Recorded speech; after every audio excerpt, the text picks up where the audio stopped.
Welcome to the KuppingerCole Analyst Chat. I'm your host. My name is Matthias Reinbart. I'm the director of the practice Identity and Access Management here at KuppingerCole Analysts. My guest today is Warwick Ashford. He is a senior analyst with KuppingerCole working out of London, right? Hi, Matthias. Good to be here. Great to have you. And I want to start with a quote that is my main impression of a podcast episode that I did a few weeks ago with our colleague Alexei Balagansky, who said there are no crown jewels, and he hinted at the alleged importance of data or the lack of thereof. Today, we want to talk about data protection. So we want to help us still finally protecting data, whether they are crown jewels or not. So data protection, why is this still a thing?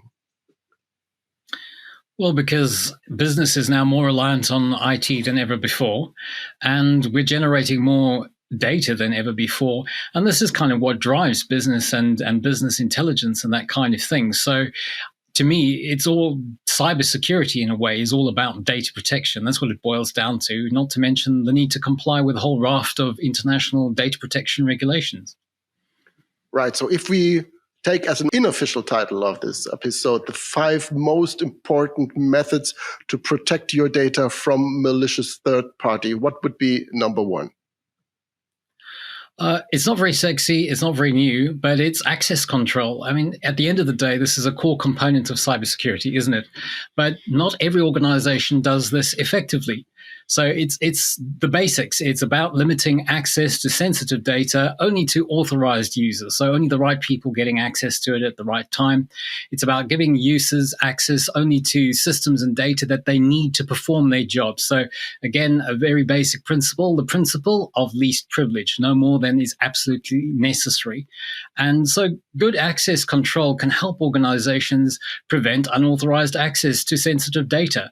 And we're talking more and more at KuppingerCole about moving towards passwordless multi-factor authentication. For us now, this is kind of the immediate goal now, is to get rid of the password and have multi-factor authentication that's done in the right way.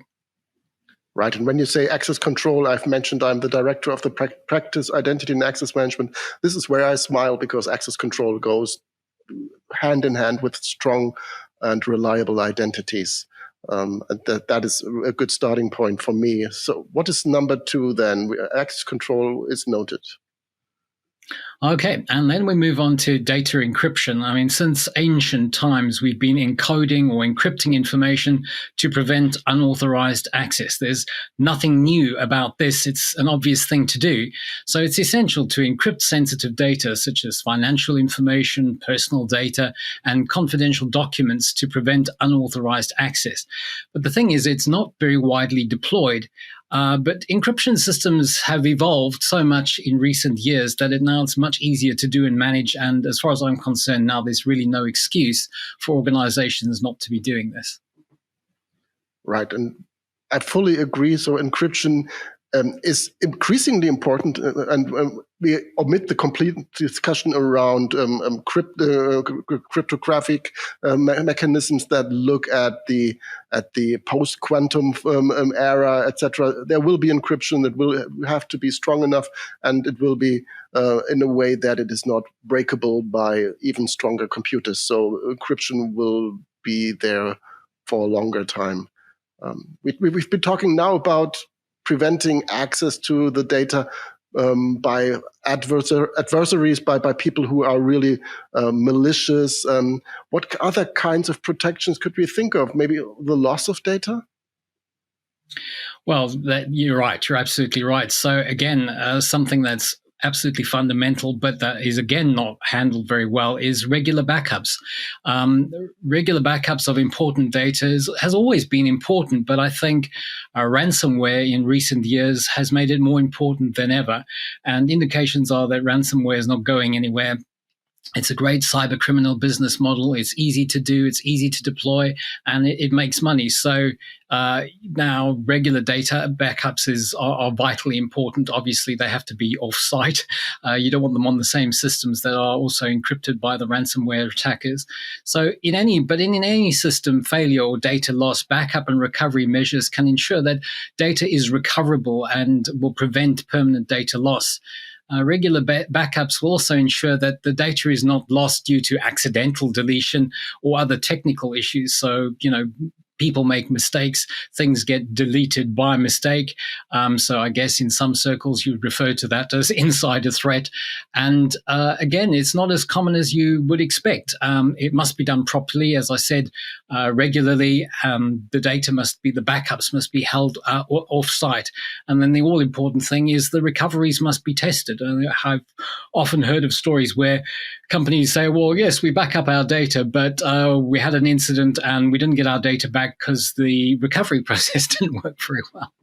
Right, exactly. That is something that our colleague Mike Small has pointed out in several of the earlier episodes. The only way to make sure that your backup plan, including the backup procedure and the recovery of data, is complete when you have tested it. This is really the important part when it comes to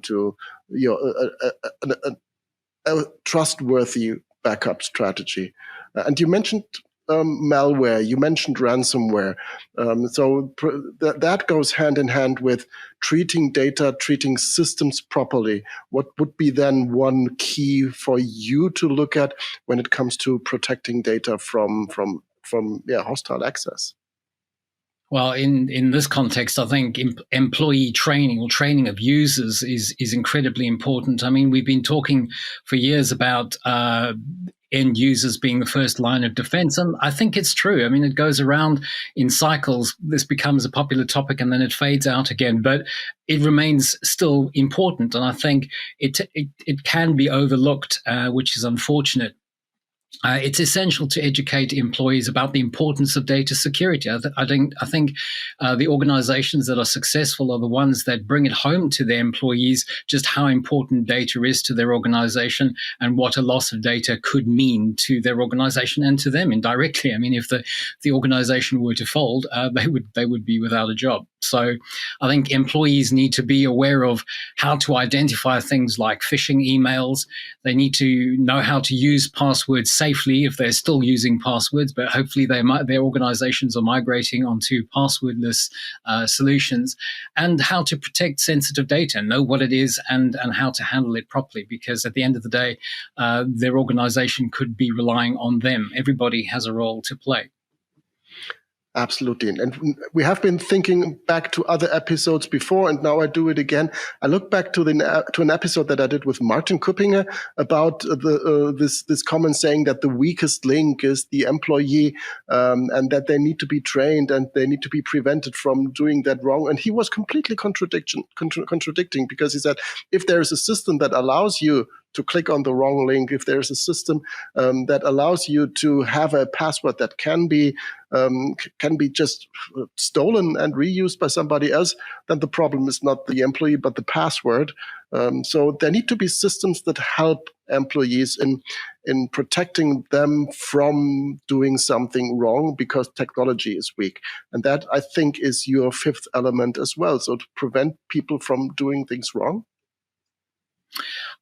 Yes, so I've just completed a leadership compass on data loss prevention or data leakage prevention systems, and I found it really interesting because I've heard the opinion that DLP is kind of passé or outdated or whatever, and I completely disagree, because it's a fairly vibrant marketplace. There are lots of vendors offering DLP, and for all the reasons that we've been talking about, looking after data is important. And also supporting people who are working with data is also essential in organizations where data is kind of the lifeblood and the new currency in these days and times. So DLP software is an essential tool that can prevent data loss or leakage by identifying and monitoring sensitive data. It can prevent breaches by monitoring and controlling access to sensitive data, and then also by detecting and preventing data leaks through various channels. I mean, now people are communicating through social media, they're communicating through messaging channels, and all these things. These are all ways that data can be slipping out of an organization. And so unless you're monitoring them and have got means to enforce controls around them, you're not dealing with all the risks there. And so as far as I'm concerned, DLP technologies remain relevant, particularly because of this increased reliance on IT, the expansion of the attack surface, because now we're adopting cloud-based and mobile computing.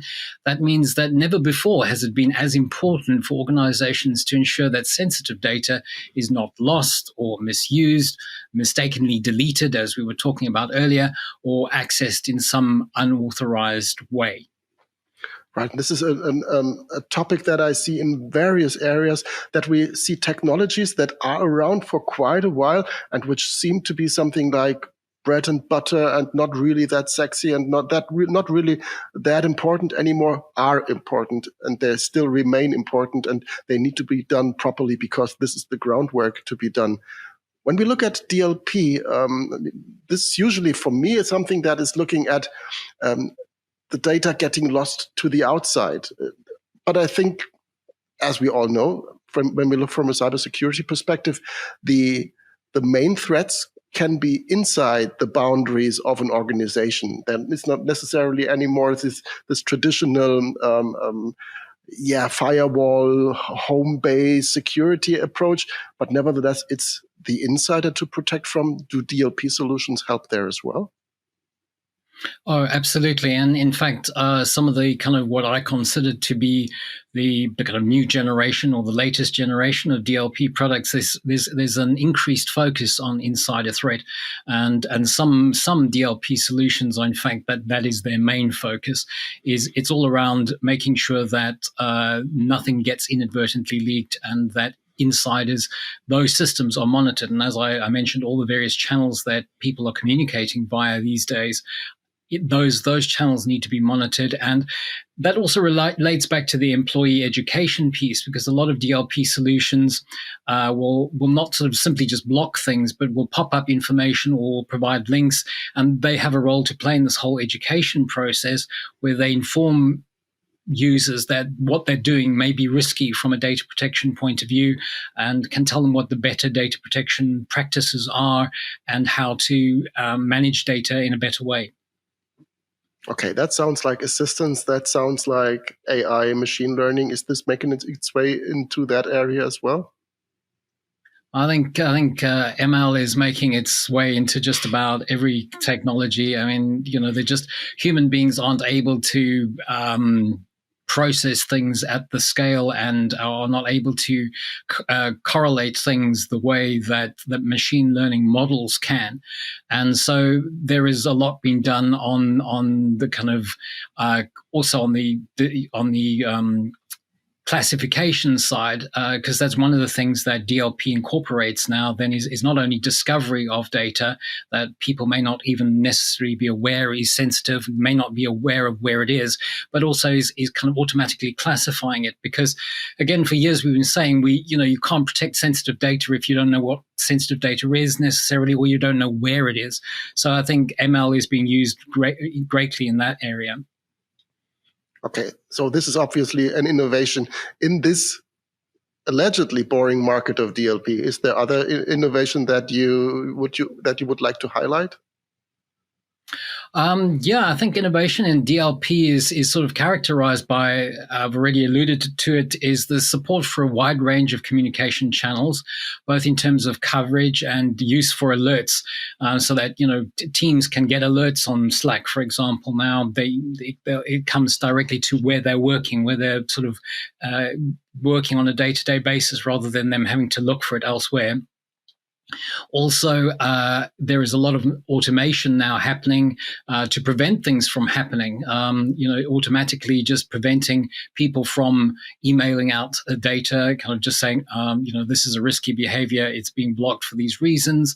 Then we also see things like the use of data fingerprinting algorithms, where even if data, people change file names, so now we're talking about the malicious insider, even if they change the name of a file and call it holiday pictures when it's kind of blueprints or whatever, the data fingerprinting algorithms can say, no, this is the same data that I classified as being sensitive. This shouldn't be leaving the organization. Also, the ability to examine encrypted data. So, if a malicious insider is trying to encrypt data and push it out, these DLP systems can still look at it and identify it as being sensitive data that shouldn't be leaving the organization. Then you mentioned it earlier, there is now more support for post-quantum encryption standards. A lot of the organizations are sort of looking at what they're doing with this kind of awareness, which is great. Obviously, we've got more support for software as a service and infrastructure as a service environments as people go more onto cloud services. And we also see use of behavior analytics more than perhaps in the past. I've already mentioned the focus on insider threat management. And then we've also mentioned the use of machine learning. And then from my leadership compass, the research has shown that where we're going next is improving the ease of use by adopting a more user or customer-centric approach to feature development. So that, I know across the whole software industry, there's this greater focus on the user experience, and DLP is no exception. And then also at reducing the complexity around DLP policy creation and management. This has traditionally been a challenging area, and this is where the more advanced solutions are going, as they're looking to support that. Obviously, interoperability and support for operating systems is another important area. And I think we're just going to go on expanding the use of ML and other AI technologies to improve the detection capabilities of both external and internal threats. So, yeah, quite a lot of innovation in this area. That sounds interesting. When we look at the deployment model, are there any solutions that still rely on premises? Are they all delivered from the cloud, or what is the trend here? There are none that rely on being on-prem. I mean, some, have agents that are deployed on-prem, but the general move is obviously to cloud, as you say. But I think most of the vendors are concentrating on providing flexibility so that organizations can choose. They have a choice, so they can have a hybrid deployment, or they can be all in the cloud, whatever kind of suits them and what their on-prem situation is like. Right. So if you summarize today's discussion, our talk right now, you've mentioned the top 5 mechanisms to protect data from access by evils or not wanted people. So that's access control, that's data encryption, that's regular backups, that's employee training, and it's DLP. So DLP, we've learned, is still relevant, and as it is relevant, we encourage our audience to head over to KuppingerCole.com, pick up your leadership compass around DLP solutions, and learn more about that, about the innovations that are there, but also about basic functionalities to protect them from losing their crown jewels. Whether or not you call them that way, data is to be protected. Any final words from your side before we close down, when it comes to talking about DLP? What was most striking to you? Just how good it's getting, and how comprehensive it is, and how a lot of the things that we the points 1 to 4 that we spoke about are being rolled into DLP. So kind of DLP is a really good starting point for data protection, because it's doing your data discovery, it's doing your data classification, it's doing your insider threat management, and all those important things. It's enforcing the principle of least privilege. So a lot of the basics are being taken care of, or at least supported by these kind of new generation DLP solutions. Great. Thank you very much, Warwick, for being my guest today. That was really interesting, far from being boring. And protecting your data is still a challenge for many organizations, as I've learned. So thank you, and talk to you soon again, and maybe see you in Berlin for the EIC. Absolutely. Thank you. Bye-bye.